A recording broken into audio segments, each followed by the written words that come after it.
एक बार की बात है, तेनालीराम को राजा के दरबार में एक आदमी ने चुनौती दी।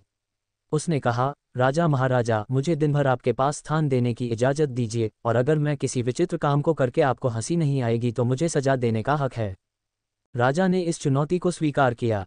तेनालीराम ने आदमी से कहा, तुम्हें पूरे दिन के लिए एक महल में रहने की अनुमति है, लेकिन उसने एक शर्त लगाई कि यदि उसने किसी काम को करके राजा को हंसा दिया तो वह सजा के पात्र होगा।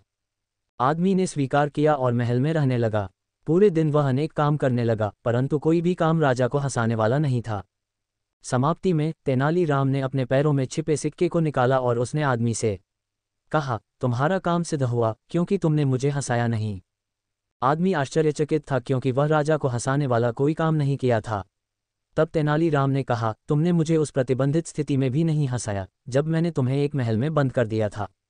राजा और दरबार के लोग हंस पड़े और आदमी को सजा से छूट मिली। इससे दरबार में खुशियां और हंसी का माहौल बना रहा। एक बार तेनालीराम ने राजा से कहा, महाराज, मुझे एक अनोखा वृतांत सुनाना है।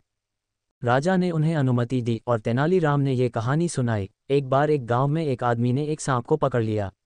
लोगों ने उससे पूछा, तुमने इसे क्यों पकड़ा? उसने कहा, इस सांप के पास सिर्फ 3 अंगूठे हैं, लेकिन इसने राजा का डर तमाम गांव में फैला दिया है। राजा ने तेनालीराम से पूछा, इस कहानी का क्या संदेश है?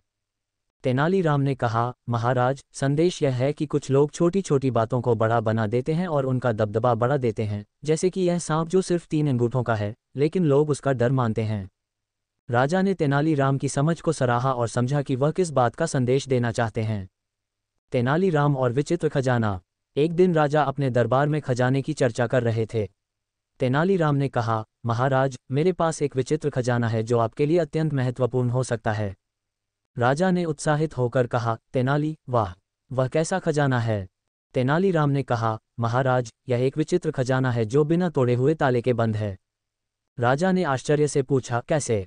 तेनालीराम ने कहा, महाराज, इस खजाने का ताला सिर्फ उसे खोल सकता है जिसके पास शुद्ध और ईमानदार मन हो। राजा ने कहा, तो इसे तुम्हारे पास कैसे मिला? तेनालीराम ने हंसते हुए कहा, महाराज, मेरे पास ये खजाना इसलिए है क्योंकि मेरा मन ईमानदारी से भरा हुआ है। राजा ने तेनालीराम की बुद्धिमत्ता की प्रशंसा की और उन्हें सम्मानित किया। इस कहानी से हमें ये सीखने को मिलता है कि विश्वास और ईमानदारी हमेशा सच्चाई का मार्गदर्शन करते हैं। तेनालीराम और विचित्र खजाना। एक दिन राजा अपने दरबार में खजाने की चर्चा कर रहे थे। तेनालीराम ने कहा, महाराज, मेरे पास एक विचित्र खजाना है जो आपके लिए अत्यंत महत्वपूर्ण हो सकता है। राजा ने उत्साहित होकर कहा, तेनाली, वाह, वह कैसा खजाना है? तेनालीराम ने कहा, महाराज, यह एक विचित्र खजाना है जो बिना तोड़े हुए ताले के बंद है। राजा ने आश्चर्य से पूछा, कैसे? तेनालीराम ने कहा, महाराज, इस खजाने का ताला सिर्फ उसे खोल सकता है